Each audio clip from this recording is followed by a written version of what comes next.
All right, ladies and gentlemen, welcome back to the channel. It is Wednesday, and you know what that means. Time to continue diving deeper into the lost wisdom of the pharaohs and hermetics, the Corpus Hermeticum in this series, and the divine Pymander. Now, we've made quite some progress. As you can see, we are all the way to the 12th book, or the 12th chapter in the Corpus Hermeticum, entitled His Creator, or Monas.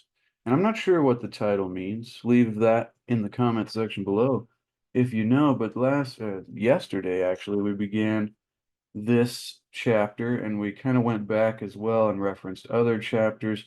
And so it was kind of just a reference video going back and forth between different things and different topics.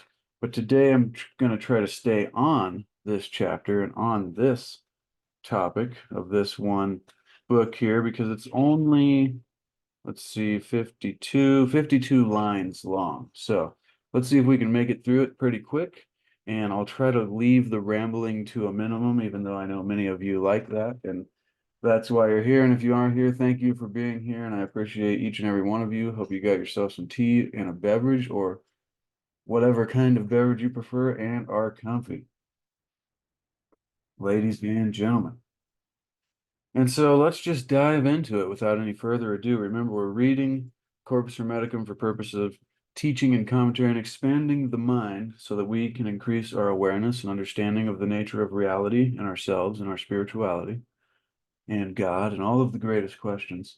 And so that through this increased awareness, we can hopefully increase the quality of our lives. Now, let me begin. Chapter number 12, or book number 12, His Creator or Monas. The workman, line number 1, it begins, the workman made this universal world, not with his hands, but his word. Therefore, thus, think of him as present everywhere, and being always, and making all things, and one above that by his will has framed the things that are. Oh, yeah. See, I almost made that mistake again, leaving the microphone over there. See, this is not professional, ladies and gentlemen. So if you're looking for super professional, we're here for fun and to see where our mind takes us in this incredible spiritual philosophy. Line number 3.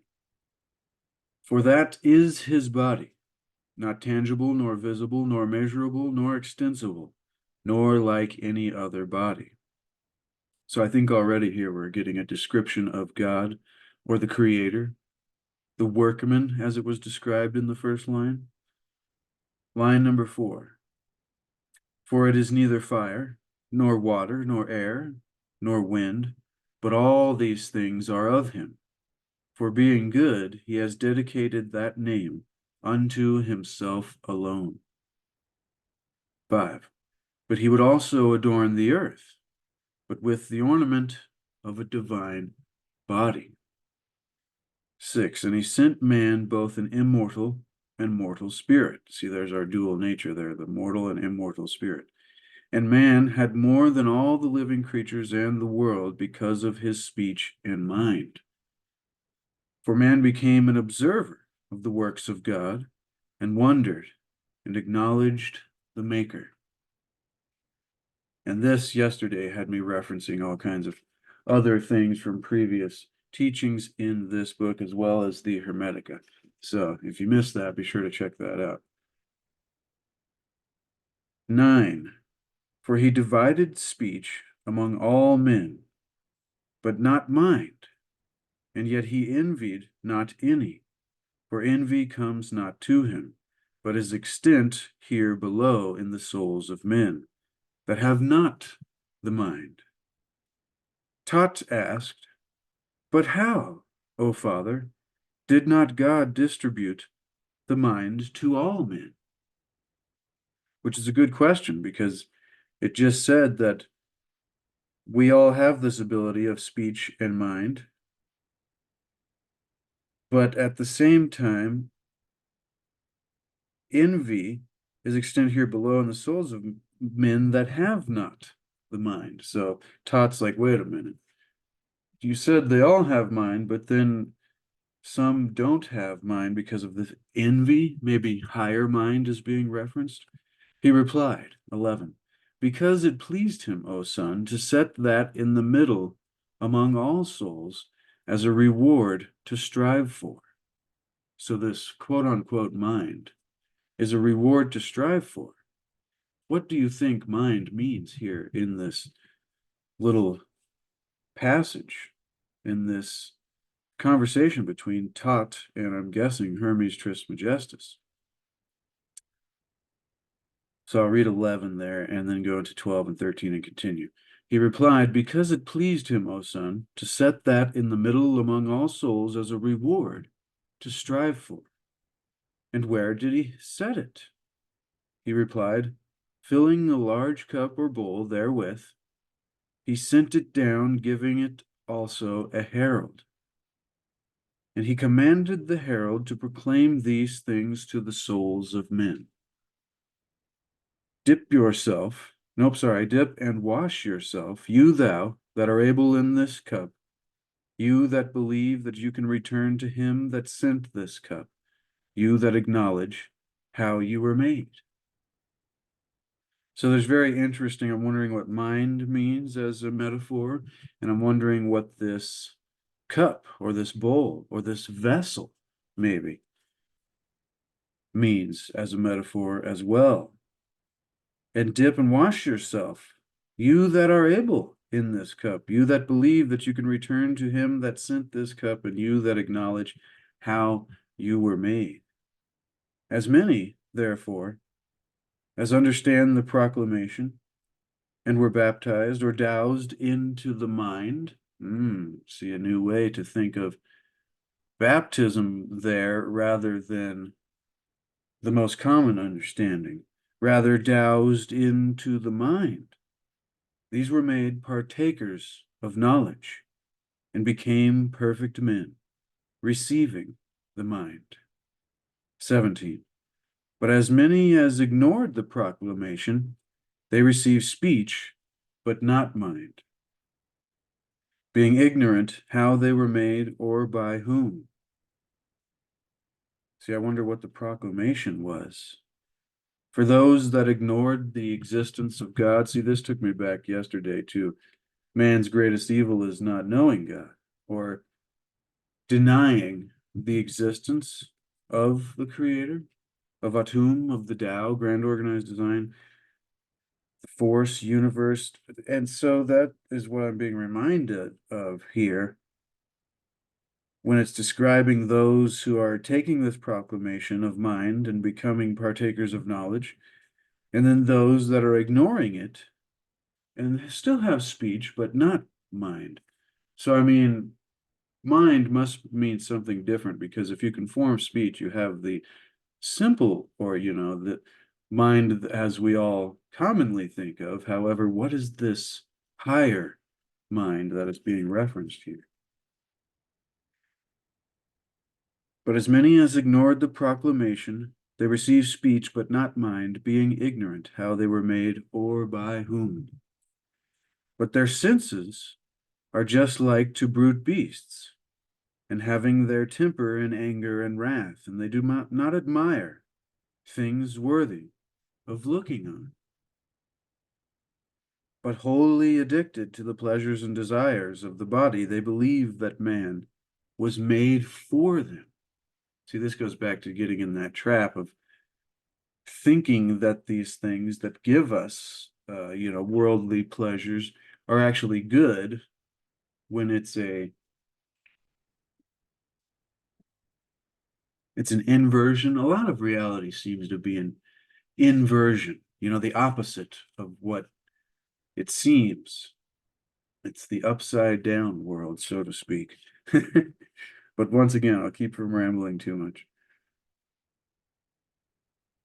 Number 20. But as many partake of the gift of God, these, O Tot, in comparison of their works, are rather immortal than mortal men, comprehending all things in their mind, which are upon earth, which are in heaven, and if there is anything above heaven. And lifting up themselves so high, they see the good, and seeing it, they account it a miserable calamity to make their home here below. And despising all things bodily and intangible, they make haste to the one and only God. Thus, O Tot, is the knowledge of the mind, the beholding of divine things, and the understanding of God, the cup itself being divine. Tot said, and I, O Father, would be baptized and drenched therein, except you first hate your body, O son. You may not love yourself, but loving yourself, you will have the mind. And having the mind, you may also partake in the knowledge. Wow, that was a deep and contradictory statement there. He goes, and I, O Father, would be baptized and drenched therein, taking of this wisdom, of this knowledge. See, we're not just talking about a water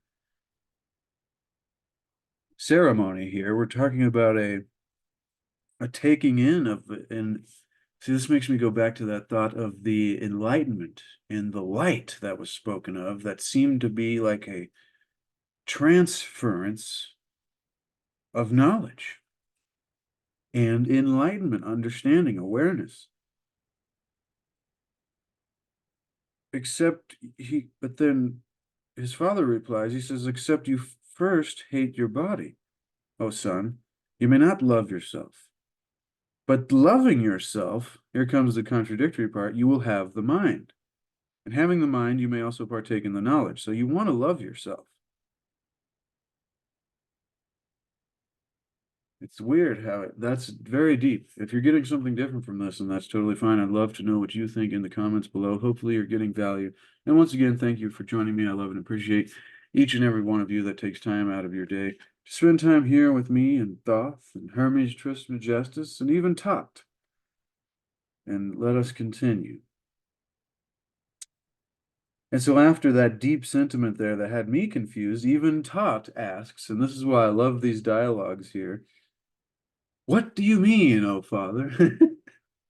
It's like Hermes can be giving him the ultimate rundown on the nature of reality, and he goes, and even Asclepius, the same things. He goes, well, what do you mean? What is this? What does it all mean? And so let us find out together. Number 27, Tot asks, what do you mean, O father? 28, because it is impossible, O son, to be conversant about things mortal and divine. For the things that are, being two bodies, and things incorporeal, wherein is the mortal and the divine, the choice of either is left to him that will choose. For no man or woman, I'm guessing, man or woman, talking about humanity here, can choose both. For none of us can choose both. Let me read that again. For the things that are, and remember, all the way back to the beginning, there can be no religion more true or just than to know the things that are and to acknowledge thanks for all things and to him that made that which made them. So just seeking to understand reality, the things that are. For the things that are, being two bodies and things incorporeal, wherein is the mortal and the divine, see the immortal and the mortal, or the physical and the spiritual, or the tangible and the intangible, all of these, the choice of either is left to him that will choose, for none of us, no man can choose both, wherein is the mortal and the divine. Think that is the choice between spiritual and physical, and of which soever the choice is made, the other being diminished or overcome increases the operation of the other. So when you choose mortal, the physical, it will, the other being diminished or overcome increases the operation of the other. So be careful. I think whatever side you choose, it will increase its operation. Or does that mean the opposite side will challenge you more? Either way, let me know once again what you're getting from this in the comments below, because there's always so many great comments in the live chat as well. And so you guys add so much to this. I'm really just here reading. It's you that put in the great content out there, but thank you anyways. Let me continue now. The choice of the better, therefore, is not only best for him that chooses it by defying man, but it also shows piety and religion towards God. And remember, piety was reverence and honor. But the choice of the worst destroys a man, but does nothing against God, save superficially. When they come abroad, they cannot do anything themselves but hinder. After the same manner also do these make fantasies in the world, being seduced by the pleasures of the body. These things being so, O Tot, things that have been and are so plenteous, in being ministered to us from God, let them proceed also from us, without any scarcity or sparing. For God is guiltless, but we are the causes of evil, preferring them before the good. So this might be answering the question for those that are always wondering if God is good and everything is love, or all these kind of fluffy kind of sentiments that we get, which are very profound and deep in their truest understanding, but at the, top level, it can seem very fluffy. But this might be explaining how evil exists within this oneness of God. It's like if God is everything, then God is also the terrible tragedies and the things that are, yes, in a sense. However, the way that it's being described here is it comes down to our free will as beings connected to both immortal and mortal reality, or physical and spiritual reality, this duality that we live in, the mortal and the divine. And when we choose one side or the other, so you are open to choose. And when we choose the better, it is good and it helps us, and it is also good towards creation. See, Wayne Dyer put it one time. He said, I don't believe in evil. He said, I believe in balanced and unbalanced energies, and we are either moving towards source in our harmony and, resonation and frequencies and all of that, or we are moving away from and becoming dissonant and less harmonized and connected with reality and the continuing function of reality. And when we can be in harmony and aligned and in tune with the functioning of reality or creation or God as a part of it ourselves, then we can probably experience a higher quality of reality. So this is part of the reason we're here on this channel, trying to discover this and how we can do that as a process to experience this higher quality of life. But if we are moving away from source, this doesn't mean that we are not God. We are just, disconnecting further or unaligning ourselves or not, unharmonizing, or I just think of resonance and dissonance. But this choice of this moving away from the harmony and the harmonious flow of reality that we can synchronize with. Now, that's a very deep subject in its own. We're sticking on the Hermetics here. We can make this choice towards the worst that's moving away from source, but this does not diminish or destroy or tarnish source or God. This does, the way it says it, but does nothing against God save superficially. When they come abroad, they cannot do anything themselves, but hinder after the same manner also do these make fantasies, and so you become trapped in a fantasy world. I don't know. Once again, this is just my ramblings. Hopefully you're getting value. Thank you for being here. For God is guiltless, but we are the causes of evil, preferring them before the good, and actually thinking it is good.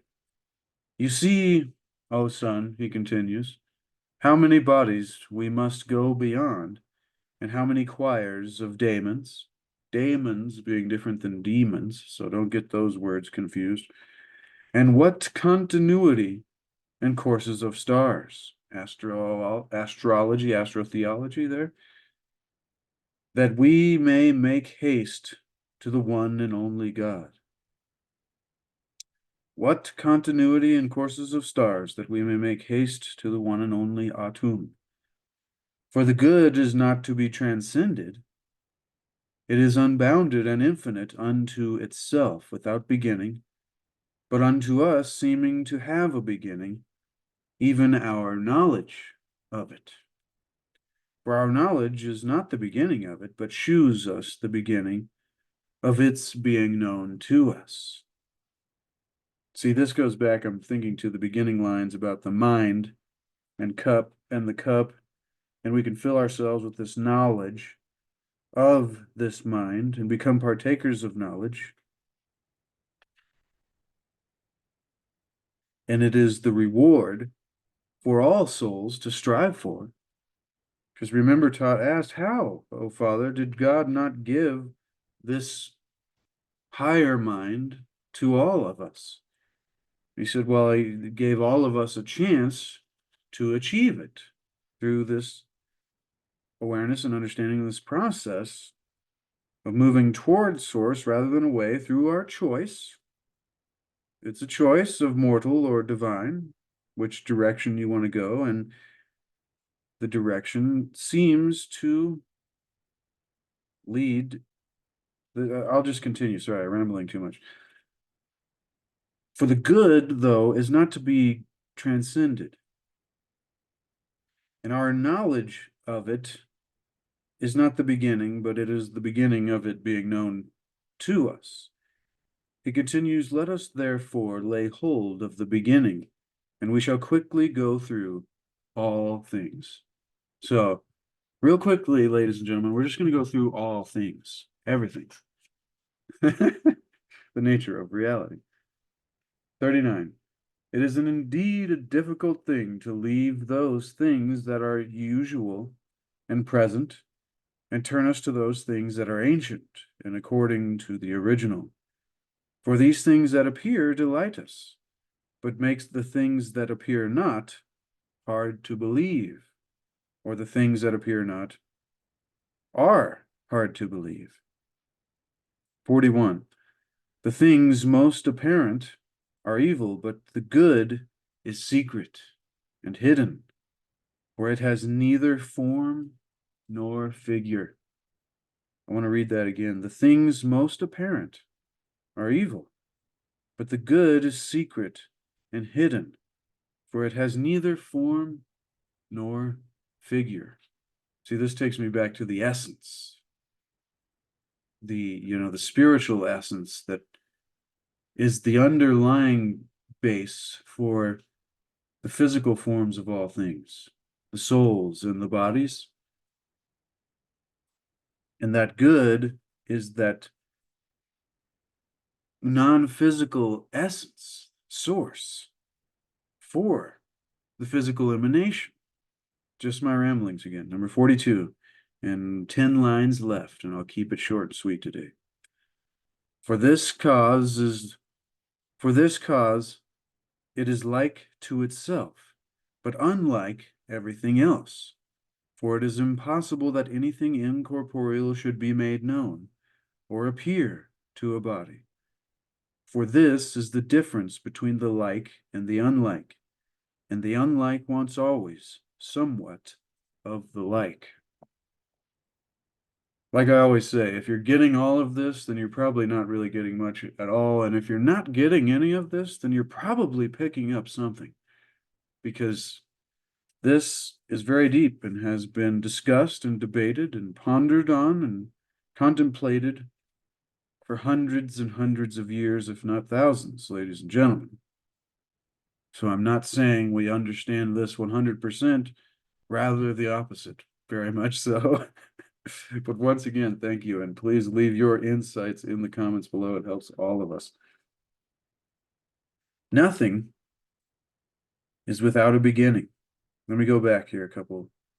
For the unity, beginning, and root of all things, as being the root and beginning, nothing is without a beginning, but the beginning is of nothing, but of itself. For it is the beginning of all other things. Therefore, it is, seeing it is not from another beginning, therefore it is. It just, see, that's what it always comes back to. It just is. It was there, it always was. There is no, therefore it is. Seeing it is not from another beginning. Unity, therefore, being the beginning, contains every number, but itself is contained of none, and forms every number. Warhorse is going to get a kick out of this part with the numerology here. Itself being begotten of no other number. Everything that is begotten is imperfect and may be divided, increased, and diminished. But to the perfect there happens none of these. So it's talking about the oneness, the unity that paradoxically creates the separation or the duality, the numbers, the 0 and the 1. See, I guarantee somebody else will be getting this much more clearly than I am, having those aha moments. Satori, light bulb. All right, let me read those few lines again, because that was powerful.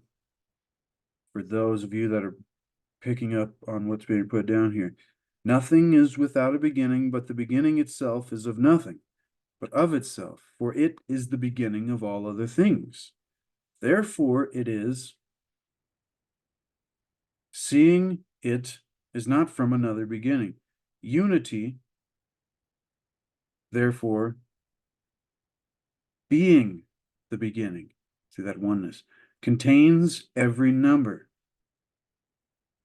but itself is contained of none, and forms every number. So I'm thinking of like a container that holds all of reality within it, and it itself is not a separate, one of the separate things within the container, because it forms every number, it allows it to exist, itself being begotten of no other number. Everything that is begotten is imperfect and may be divided, increased, and diminished, but to the perfect there happens none of these. And once again, we've learned all of this already in the previous chapters. This is an excellent summation, though. And that which is increased by unity, but is consumed and vanished through weakness, being not able to receive the unity. 51. This image of God have I described to you, O Tat, as well as I could, which if you diligently consider and view by the eyes of your mind and hear, those who have the eyes to see and the ears to hear, believe me, son, you can find the way to things above, or rather, the image itself will lead you. And finally, the final line of book number 12 of the Corpus Hermeticum. 52. But the spectacle has this peculiar and proper. They that can see and behold it, it holds fast and draws, like a lodestone can iron. It holds fast and draws like a lodestone can iron. And that ladies and gentlemen, concludes the 12th book, or the 12th chapter of the Corpus Hermeticum, his creator, or Monas. I like the end of that 51st line there. He says, "Son, you can find the way to the things above.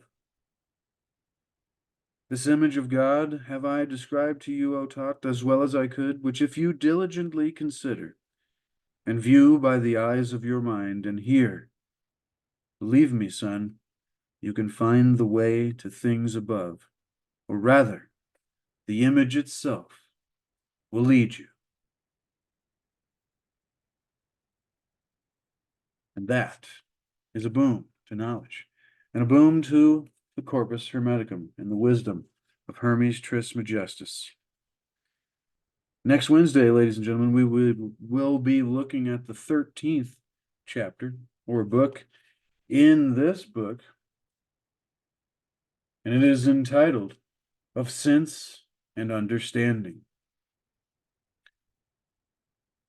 He starts it off. He goes, "Yesterday, Asclepius, I delivered a perfect discourse. But now I think it necessary, in spite of that, to speak also of sense." It's so funny when he's speaking to Asclepius. It seems like Asclepius was kind of the fool in the midst of these legendary sages, but that could be a false understanding. Very much so. Have not far to go, as you can see, ladies and gentlemen, the last little bit here. And it has been a wonderful journey. Oh, there is my bookmark. And thank you so much for those of you that joined me. You know, in my own opinion, some of these are much better than the others, but that's what it's all about. It's just what comes to mind in that time. Of the Common Mind To TAT, which was a couple chapters ago. And that made me think, it's like, yeah, where, and it's always talking about mind, and it's like, where does your mind go? And that is God. That is the inspiration taking us, you know, when we can get the monkey mind out of the way, the racing and the thoughts and all of this, you know, and we can just allow and see where it takes us, ladies and gentlemen.